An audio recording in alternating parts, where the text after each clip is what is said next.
On previous episodes of Fearing the Black Body, she claims she will show the swing from one epidemic of too thin women to that of the obesity epidemic. But in this introduction, she has failed to do so in any meaningful way. I think I figured out why there are not many ordinary people going through this book. In addition to it being a historical text, which can often be dry, Dr. Strings apparently decided to use her Microsoft Word thesaurus the way Joey did on Friends. Of course it does. It's smart. I used a thesaurus. I'll also add, I find it quite perplexing that her entire overarching argument hinges on the linking of fatness to blackness by the rise of the transatlantic slave trade, and yet she's completely ignored that portion of her argument. Hey everyone, welcome back to the channel. My name is Sam. If you're new here, welcome to the series Fearing the Black Body, where we are deep diving into the book Fearing the Black Body by Sabrina Strings. This is the final video in the anthology, so if you'd like to watch the previous ones to make sure that you're caught up, you can find the playlist pinned in the comment section below. If you like today's video, I hope that you will like and subscribe. It really helps out the channel, and it makes sure that you never miss an upload from me. Today we are going to be talking about the final chapters and the epilogue of the book, and spoiler alert, they are full of Fat Acceptance's favorite talking points, which is why they are so quick to point to this book as a source of information. Once you get through all the blah blah blah art history chapters that do nothing to connect fat phobia and racism, you get to these final chapters, which are just chock full of current talking points. Let's get into it. Hey everyone, Editing Sam here. I forgot to record myself saying that if you haven't watched previous episodes of the series, this is going to be filmed in a similar fashion. So it's a little less of my face, more screen captures of the book, excerpts of sources, and other information that I've gleaned while conducting research. So it's going to be a little bit more like a podcast. I just wanted to get that in there before we look to the book. Also, bonus points. I don't know what they're for yet, but bonus points if you can name the source where the image on your screen came from. It's one of my favorites. Let's see if anyone out there knows it. All right, I'll stop distracting you now. Please enjoy the video. This video is going to cover part 3 of the book, and it is called Doctor's Way In, where Strings plans to discuss how the medical establishment viewed fatness and thinness in the late 19th and early 20th centuries. Chapter 7 is titled Good Health to Uplift the Race, and in it, Strings tells readers she is going to show how doctors like Dr. John Harvey Kellogg and other medical men of his day regarded poor diet and excessive slimness, especially among elite American women, as a threat to the nation. She further explains that doctors during this time were encouraging women to gain weight to demonstrate the vigor of the nation. My notes on this chapter have tons of question marks written into them. Strings uses Dr. Kellogg toward her argument that doctors viewed thinness as the original epidemic, using one source where Kellogg described a woman getting better because during her course of treatment with him, using air enemas, he concluded that she gained in flesh, and that gain in flesh equated to her having better health. Strings leaves out that the woman was described initially as suffering from a steady decline in strength and flesh, a skeleton close to skin and bones before treatment. And yeah, Kellogg was a weird guy. And get this, a known eugenicist. Tried and true. But I guess if they support your arguments, then eugenics it is, right? She appears to be trying to make the point that early in his career, his treatment of oxygen enemas, water treatments, exercise, and vegetarian diet were outlandish to other doctors, but he was eventually adopted into their ranks. This was confusing to me because she appeared to be utilizing Kellogg to promote that fatness was needed to uplift the race, while also calling him a quack on multiple pages in these chapters. And I just want to take a moment to linger on something that Strings has done repeatedly throughout her book, which is claim that because one doctor was published, this meant that their thinking was mainstream and easily adopted by other doctors, and that doctors and wealthy men always knew each other and knew happenings/treatments that were widespread. To counter this, I want to introduce stories like that of the Radium Girls, which took place in my home state here in Illinois, specifically Ottawa, Illinois. If you haven't read the book, you should. It's really good. Kate Moore did an excellent job humanizing the women affected. The basis of the story is that a company called Radium Dial, which was a watch company in Ottawa, Illinois, and Newark, New Jersey, they were hiring women to paint numbers on watches using radium so that the watches would glow in the dark, like behind the numbers. The women were taught to lick their brushes and then dip them in the radium to keep the bristles from smudging the paint. So they were taught to lick and then dip, lick and then dip, lick and then dip. This took place right around World War I, so we're talking about some of the same time frames that Dr. Strings is talking about. And these women were envied. They often dusted themselves in radium, being nicknamed the Shining Girls. They started to become ill at both plants with similar and pretty extreme symptoms, including jaw pain, tooth loss, deteriorating jaw bones, as well as swollen limbs. Though this was happening in 2 locations, both within America, it took much too long for the stories of the women to be connected. The first woman died in 1922, and it took until 1938 before one woman could finally sue the company due to her illness. But by then, many women had died, and she was physically deformed from the radium. Now, I picked this story to make this point because these incidents with the Radium Girls took place after Strings' research on Kellogg, where she insinuates that doctors knew each other and that certain medical treatments were mainstream just because they were published, when that simply is not the truth. I also wanted to use this story to agree just a little bit with Strings that our medical system has always been flawed, and that has remained consistent because we hear stories of negligent doctors like Dr. Death or Chris Dunch occurring more recently because there are, unfortunately, communication issues between hospitals that have allowed doctors to move around to different hospitals after killing and paralyzing or mistreating patients. So, during the time period of the Radium Girls, the hospitals were not communicating, which is why they felt like they couldn't pinpoint it to Radium Dial, the company. So it isn't fair to claim that just because one doctor was published, that other doctors read those articles, or that they all knew each other and or the happenings across America. Now, I want to move on to Chapter 8 called Fat Revisited, where Strings hopes to show that the growth of anti-fat attitudes in the medical field were created by actuarial tables that identified that being overweight was a risk.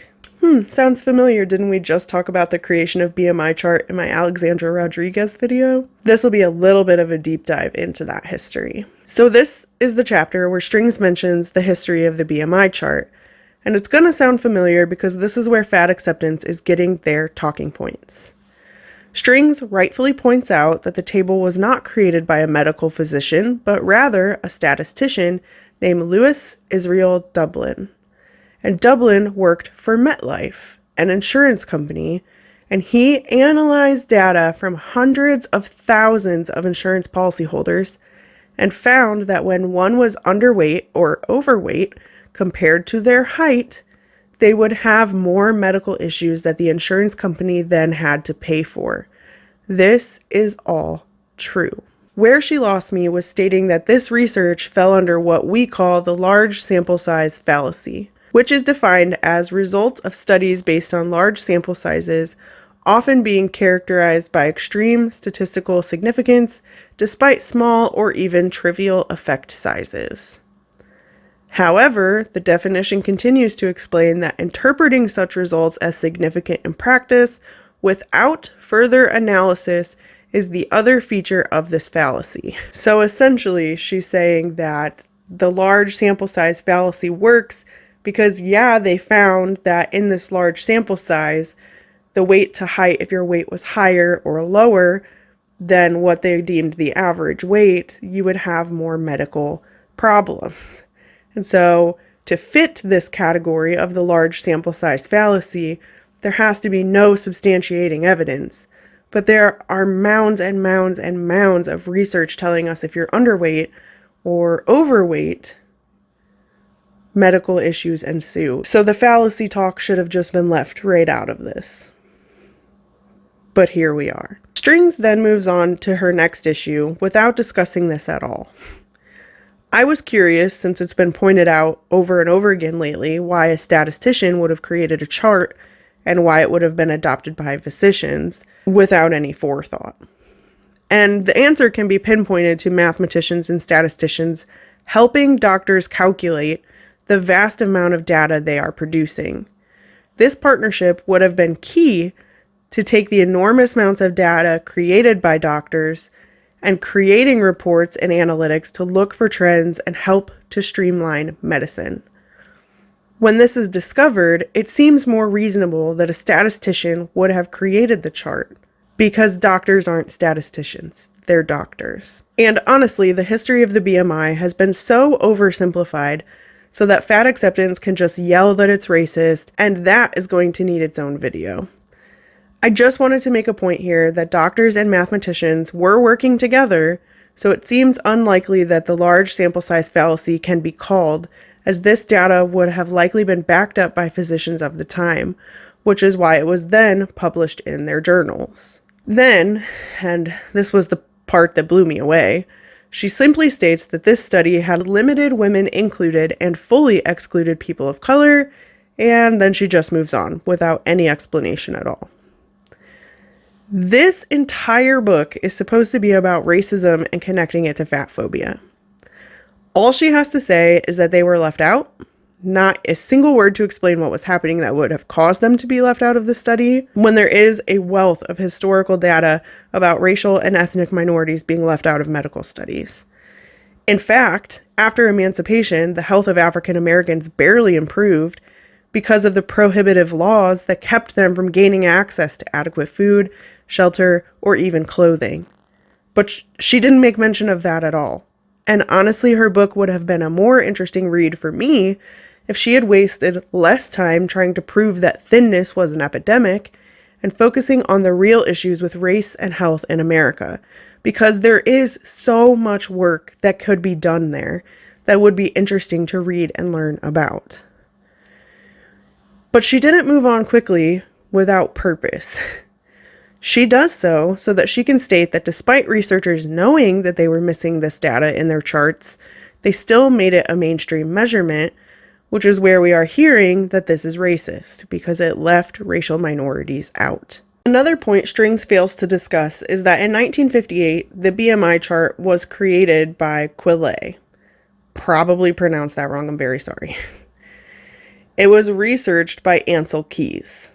That's right, the same guy that developed the Minnesota starvation experiment. And if you haven't seen my video on this experiment, I will link it in the comment section below with a pinned comment. But Keys has long since conducted research, including his 7-country study, where he and his co-authors described their promotion of the BMI chart like this.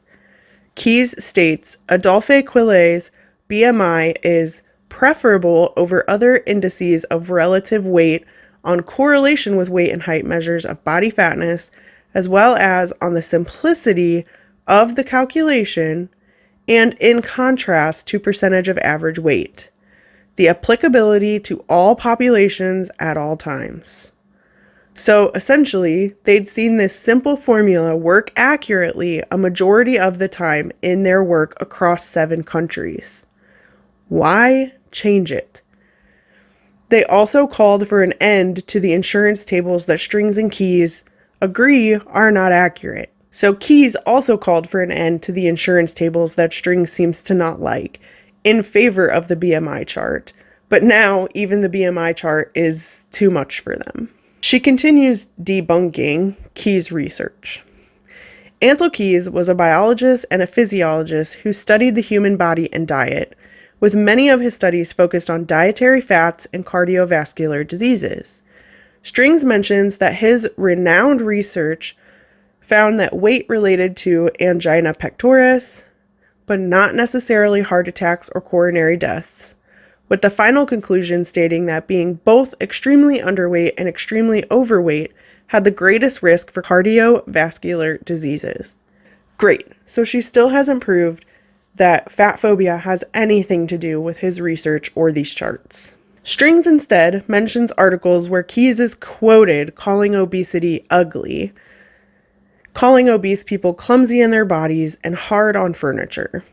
He also called obesity disgusting and repugnant in other publications. So these comments lead Strings to conclude that his work was not led exclusively by medical findings, and that rather he was using his personal opinion about fat being unsightly to come to his conclusions. In the Time article she cites here, there is one sentence that reads, "Despite his personal distaste for obesity," in quotations, disgusting, Dr. Keyes has only an incidental interest in how much Americans eat.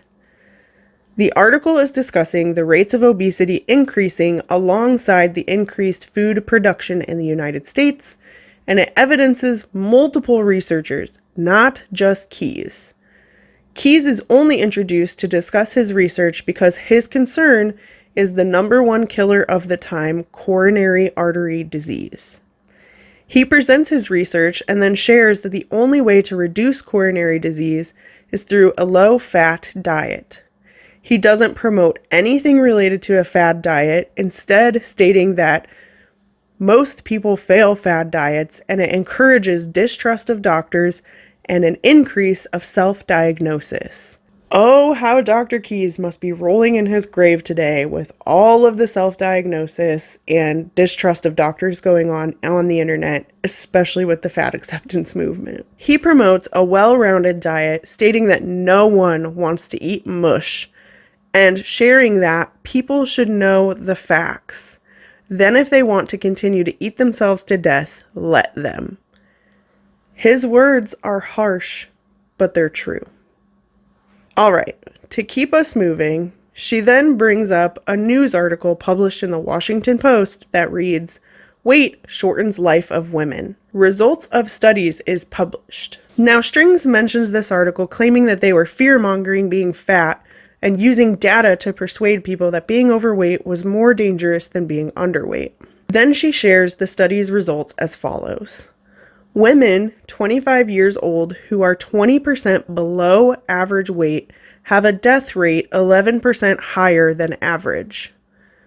Women who are 10% overweight have a death rate 25% higher than average. They weigh 25% more than average. The extra mortality jumps to 74%, shortening lives by 6.5 years. So Strings just dropped in this research that was published proving that being overweight was worse for your health than being underweight, but both increased mortality, and then stated that the authors were trying to use it to promote the dangers of being overweight, calling it fat phobic and just leaving it as that. And we're just supposed to accept that that's that. So once again, that's it. No counter arguments, no counter statistics, no counter studies, no citations. We're just supposed to accept that. This is the data they found. This is the data that they concluded and produced for an article. But it's not true. It's fat phobic. Can't prove it, but it's fat phobic. And this is where I keep having problems with this book. Put some damn citations on this. Instead, she just moves on. She goes ahead to conclude this chapter, sharing a study from the 2000s showing that Black women had the highest rates of extreme obesity. She says, nevertheless, the findings about Black women's obesity rates had touched a nerve. Black women had been symbols of savage aesthetic and amoral appetites. Now that researchers found them to have the highest BMI, they were also seen as diseased. The association between fatness and Black femininity, which had been transmuted while fat phobia was targeting immigrants, reemerged, and yet again, Black women were to become the focus of fear, anxiety, and degradation over the size of their bodies. And overall, this chapter wasn't unlike String's other chapters. It was riddled with research that doesn't connect to her overarching argument. She leaves me with more questions than answers, and glosses over or completely ignores significant historical events that conflict with her argument, rather than explaining why those things wouldn't be relevant and or are incorrect. The last statement that she said, which I just read moments ago, is powerful. But it would have been more powerful if it had been backed up appropriately. Instead, we are left trying to figure out how people in the 2000s randomly remembered racist and fat-phobic talking points from the 1800s and brought them back to the mainstream. And I want to be clear here, I'm not saying that Black women do not experience racism or denigration or fear of their bodies. These are very real issues. My problem lies with the historical analysis of events that isn't well-sourced or evidence. There is a wealth of data within String's research, but they're smashed together like some sort of Frankenstein monster and then bound into a book that doesn't make any sense. I'm hoping, as this is a first book and a thesis, that maybe, just maybe, she'll come out with another book that makes more sense or expounds upon this research, or for fuck's sake, cites something useful. This book just isn't it. There were so many opportunities and ways for Sabrina Strings to talk about racism and body size and the way that slaves, especially men, were emasculated and made to feel like they were inferior. There are ways to talk about that with Black women as well, and those are just, they're not here. They have left the chat. Player 2 has yet to enter the arena. And like I said, this book left me with so many more questions than it did answers. So maybe someday there will be research that is valid and well thought out and well cited, but for now, it doesn't exist. This book is just not it, and if you see people citing it as a source, just know that this is what they're reading. This nonsense that I've been covering now for I think 4 or 5 videos. So anyway, I'm going to go ahead and leave it there for today. Thank you all so much for watching this series. I hope you like it. It's been compiled into a nice little playlist. Again, I will pin that playlist in the comment section below, so you can go ahead and find that down there. Thank you so much for tuning in and watching today. I will see you in the next one. Bye!